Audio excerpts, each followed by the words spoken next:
Hi, it's Naomi Andrigg. This video is on graphing lines using a chart. So we're going to be graphing equations, linear equations, equations of lines. Some of them will be in standard form, some of them won't be in standard form, but we can always use a chart to graph these types of equations. Now, when we're trying to find solutions, we need at least two, preferably three, in order to graph it. So one thing I like to do, especially when I have this kind of equation, where I have the x and the y on the same side and it's equal to a number on the other side, is I like to let x be 0 or let y be 0 and to find the missing y value or the missing x value that goes with that. So thinking about just letting x be 0, I would take my equation, I would replace x with 0 because x is 0, and then I'd have to solve that equation for y. Now 4 times 0 is just 0, so this whole part goes away. I add 0 to anything, it's the same thing. So I've got 5 times y equal 20, and I just asked myself, well, 5 times what equals 20? And 5 times 4 is going to be equal to 20, so y is going to have to be 4. Now it works the same way when we're finding, this is going to be called our y-intercept here, when we're finding our x-intercept, works exactly the same way, except for we're going to let the y be 0, and we're going to find the x that goes with that. So I just replace y with 0 because we're letting y be 0. This whole part goes away because it's just 0. And then I have a new equation, 4 times what equals 20? Well, 4 times 5 equals 20. And so this gives us another point.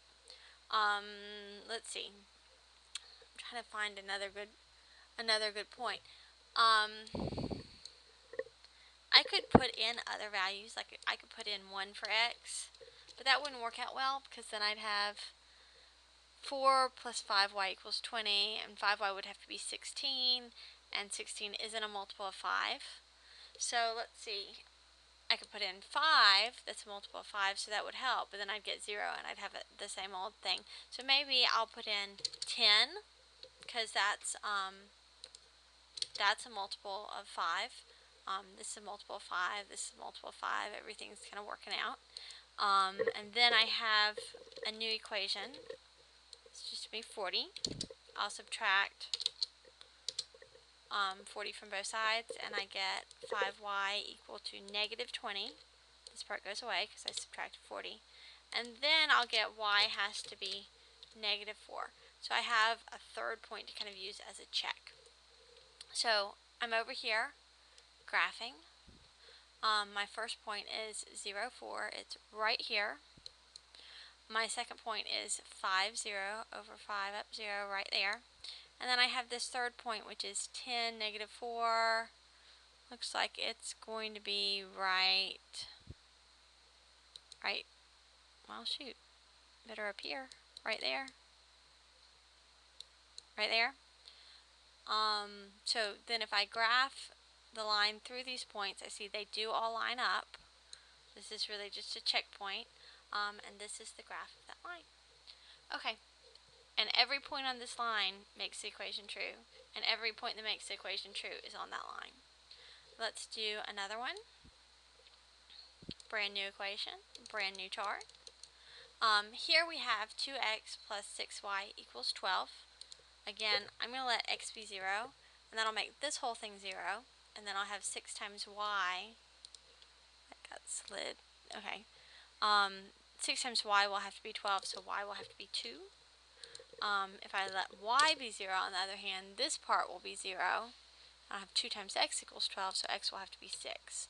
So those are 2 points I can use to graph this one.